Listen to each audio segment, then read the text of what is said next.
बिस्मिल्लाहिर्रहमानिर्रहीम। अस्सलाम वालेकुम। काश्तकार भाई, तिल की फसल अगर आप काश्त कर रहे हैं तो इस तरीके से आपने काश्त नहीं करनी। हमने पहले ही आपको बताया था कि तिल की फसल को फसल समझ के काश्त करें।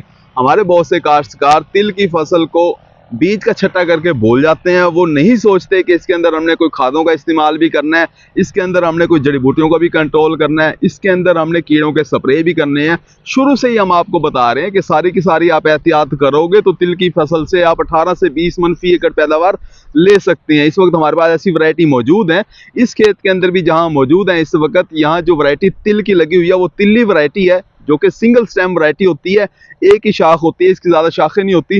जैसा कि आप ये पौधा देख सकते हैं कि ये जो है ये तिल्ली वैरायटी है। इसके ऊपर जो है नीचे से ही फलियां लगना शुरू हो जाती हैं और बहुत जल्दी 25 से 28 दिन का पौधा होता है तो फलियां लगना शुरू हो जाती हैं और ऊपर तक फलियां लगती हैं और बहुत ज़्यादा फलियां लगती हैं। बड़ी अच्छी पैदावार ये वैरायटी आपको दे जाती है अगर आप इसकी एहतियात करें।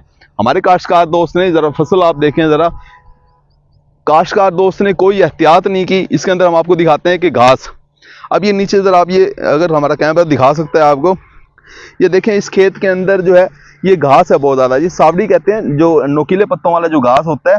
और इसके कंट्रोल के लिए हमने आपको बताया था कि अगर आप काम वाला, जिसके अंदर कैजुलोफोप जहर होता है, काम के नाम से मार्केट में आमतौर पर ये मिल रहा होता है, अगर आप इस कैजुलोफोप का स्प्रे करवा देते हैं तो आपके खेत के अंदर नोकीले पत्तों वाली जड़ी बूटियाँ जो हैं वो कंट्रोल हो जाती हैं। काश्तकार दोस्त ने ना तो जड़ी बूटियों को सही तरीके से कंट्रोल किया, उसके बाद फिर उसने बिल्कुल कोई भी स्प्रे नहीं किया। इस वक्त इस खेत के अंदर सब्ज़ तेले का हमला काफ़ी ज़्यादा है।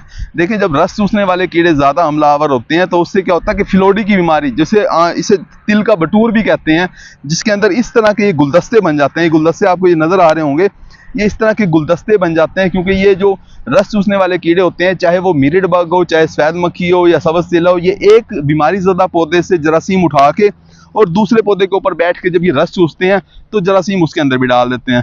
अब ये जो पौधा ये मुकम्मल तौर पे ख़त्म हो चुका है, इससे आप कोई पैदावार नहीं ले सकते। ये मुकम्मल तौर पे इसे ख़त्म ही समझे।